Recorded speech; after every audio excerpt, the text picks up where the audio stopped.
I was being held back by a belief that wasn't really mine to begin with. Pero syempre nung na-realize ko yun, na may ganun akong belief and all that, and how am I like trying to unlearn it, that's when I felt unstuck. That's when I felt like, okay, this is really aligned. This is really what I want to do in this season, and I'm done being held back by my limiting beliefs, by my self-doubts, by my fears. I'm done feeling stuck. I'm done keeping myself stuck, because who's keeping me stuck? It's just really me. No one or nothing is holding me back. There's a version of being stuck that's very hard to explain to people, because from the outside, your life looks great. You have the time freedom, location freedom, financial freedom, and you're living a life that most people would just dream about. But on the inside, you are actually craving for something more. And the worst part is you don't even know what it is yet. Or maybe you do, but you're just too afraid to admit it. And that was me. Hi, it's me. I was consuming everything, podcasts, books, content, YouTube, courses, and all that. I was learning so much, really learning so much. But I wasn't really creating.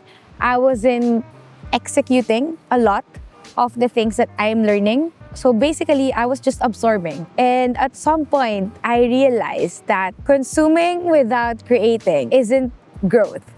It's just comfortable. It gives you that feeling of progress, where in reality, no progress is being made. You're just learning. But sure, that could be like a part of it. But the thing is, you will only see progress when you start taking action, when you start making movements towards the things that you want. So that's actually what I've been kind of battling in the last few months. Kasi for some reasons, I have been really feeling stuck in life. Ang hirap when everything in your life is really just fine and you can't really see anything wrong with your life right now. Everything's going well. I'm still able to travel. I have savings. I was buying some properties and all that. So, anong mali? Like, why do I feel stuck? Why am I craving for something more when I already have this? And weirdly, kasi for me, the thing that I was parang craving for more was really entering the content creation side of things. For many years, I've been really trying to avoid this identity, this content creator identity, kasi I have so many things to unlearn about content creation. And even though I've been working with content creators, influencers in the last 6 years, it's not like I should know everything na or kaya ko na ito gawin kasi katrabaho ko naman sila. I know some of the things that comes into creating content. And the thing is, I was being held back by so many things. My self-doubt, my old beliefs, my fears. But I know deep inside me, alam ko, may mga voice message ako to people before where I can actually see myself talking publicly or talking in stages. I remember when I was sending that voice message to some people na parang it feels weird. Why do I feel like I'm gonna be doing this someday? Hindi ko naman yun gusto ngayon. I don't think I'm really gonna do that. But I can feel the strong pull. I feel like that where the universe is leading me, that where the universe is calling me to start creating these videos, to start talking about personal development, sharing my lessons in life, the things I've learned, and the things I did to be able to live this life. But every time I think about actually going all in, I just kept being stopped. Not by people, not by situations, but by myself. So I have to dig deeper. Why am I avoiding this? Why do I feel so much resistance on these things? Why am I avoiding this pull where I feel like I'm being drawn to? It's not when I got quiet enough with myself. I actually had to sit down with myself and really think about, why am I feeling this way about content creation, about starting to show up online? So one of the things that I figured out that was holding me back is the belief that I may have inherited from my dad about famous people, maybe showbiz in general. And one thing he used to say is like, showbiz is trash. Naalala ko before, bawal kami manood ng mga teleserye at all. Like, sobrang bawal. Ang pinapanood lang namin before ay news and Disney Channel. My dad hate the showbiz stuff. Well, this is not showbiz naman. It kind of feels like it. It's still like showing up publicly, taking up some space in the online world. I used to think that if I put myself out there, of course, I'm kind of opening my life, maybe opening myself to criticism in a way. And I don't think ngayon, like in 2026, I don't think na at this point parang maybe my dad doesn't believe that anymore na nga eh. Pero parang ako, ganun pa rin iisip ko. And naalala ko, nabanggit ko to sa kapatid ko who used to busk, or she actually still do busking sa US. When she started busking sa Bataan, I told her na parang I felt proud of her when she started doing that. Kasi na-amaze ako kung paano niya na-overcome yung belief na yun na in-install sa amin ni Daddy before, and then now she's doing those things publicly and opening herself to like that world of being seen by so many strangers, different people. And that belief has been quietly running at the back of my head all these years. All these years na ang dami nag-encourage sa akin to maybe start an online course, although parang feeling ko hindi naman ako pang teaching pa ngayon, not right now. Not realizing that that belief wasn't even mine to begin with. Like, hindi naman ganun yung tingin ko sa mga taong nag-show up online. I actually admire them. I actually admire the people who are willing to put themselves out there in the public. I know it's not easy, and working with influencers, working with content creators, I know that this is not an easy job. It looks like it on the like highlight side of things, but it's not easy. So yun, so I had to sit down and be able to realize that na I was being held back by a belief that wasn't really mine to begin with. Pero syempre nung na-realize ko yun, no, na may ganun akong belief and all that, and how am I like trying to unlearn it, and which I was trying to unlearn it late last year when I started filming videos like this. Sobrang cringy siya nung una, pero ngayon nasasanay na ako. What really made me decide to start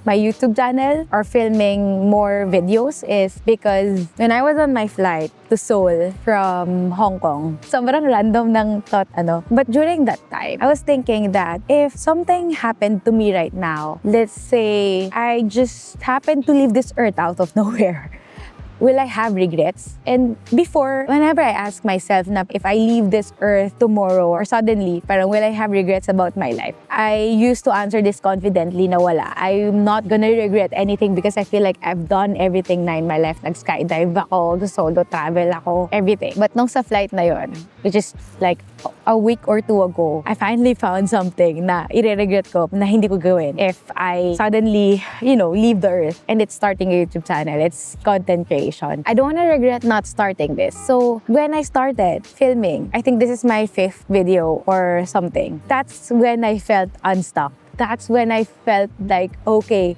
this is really aligned. This is really what I want to do in this season, and I'm done being held back by my limiting beliefs, by my self-doubts, by my fears. I'm done feeling stuck. I'm done keeping myself stuck, because who's keeping me stuck? It's just really me. No one or nothing is holding me back. I have this camera, I have this mic, I have all the gadgets I can have, I guess, to be able to film videos. It's just really me that's stopping me. So when I started creating this video, I felt more alive. I felt like na-crush lahat ng limiting beliefs ko, ng self-doubts na yon. And I don't really care about if this video or this channel takes off.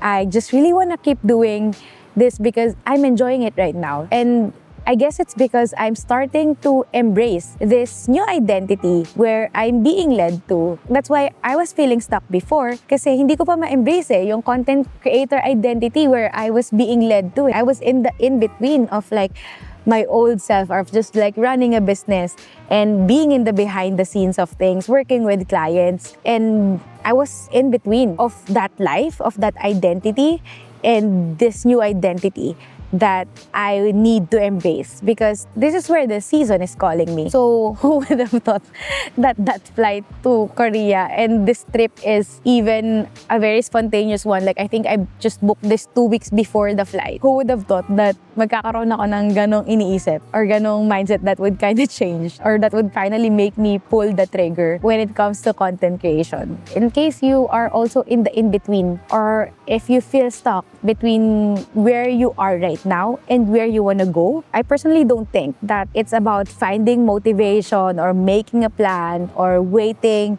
until you feel ready. It could start with asking that one question that with the new identity that I need to embrace or with the new season that I need to embrace, what is the limiting belief that is holding me back from embracing the new season, from embracing the new identity? It could be like maybe somebody told you before, hindi ka magiging successful in life, or hindi pwede yan ginagawa ng mga babae, or hindi pwede yan ginagawa ng malalaki, or dapat yung mga may ganitong degree lang yung pwedeng gumawa niyan. And at some point, maybe you accepted that truth as like universal truth. Maybe find that thing that's holding you back from embracing a new identity. Kasi one thing I realized, it's not because I was lazy to film content, sobrang ganado ko ngayon. It's not because I'm actually not good.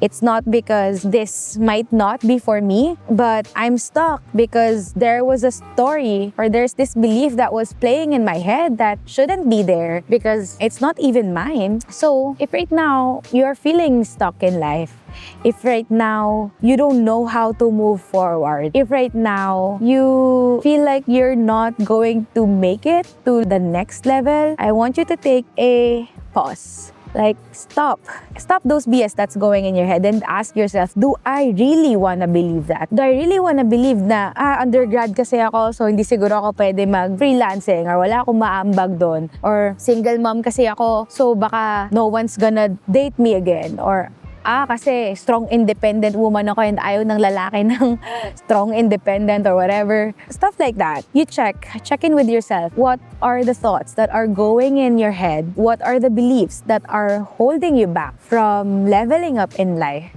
Because until you identify that and until you unlearn that belief and install a new belief, hindi ka makaka-move forward sa life. You don't need more motivation. You don't need to consume more content. You don't need to read more books. It's just you really need to take action to be able to override that belief that is keeping you stuck. And I hope that you allow yourself to get to that new version of you. Kasi you're not meant to be stuck You're meant to grow. You're meant to evolve. And it's just really a process of getting to where you want and then being in the in-between, like feeling stuck and then getting to where you want again. And it's a kind of a repetitive cycle that you have to go through.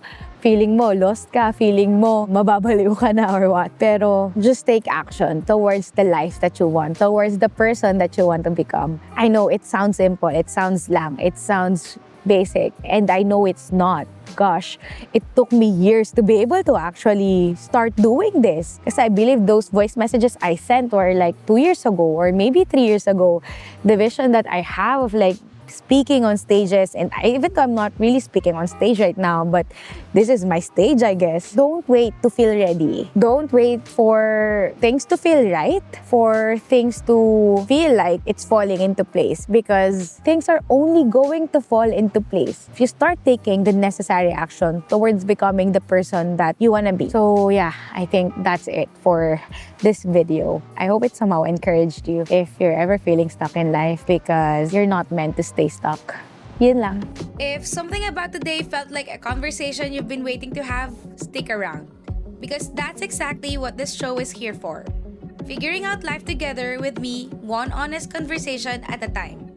If you'd like to stay updated on all my podcast episodes, you can subscribe to this channel if you're watching this on YouTube, or you can give this show a follow on Spotify.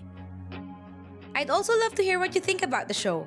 Send me a DM on Facebook or Instagram at FiguringOutLifePH. Let's continue to figure out life together, and I'll see you on the next one.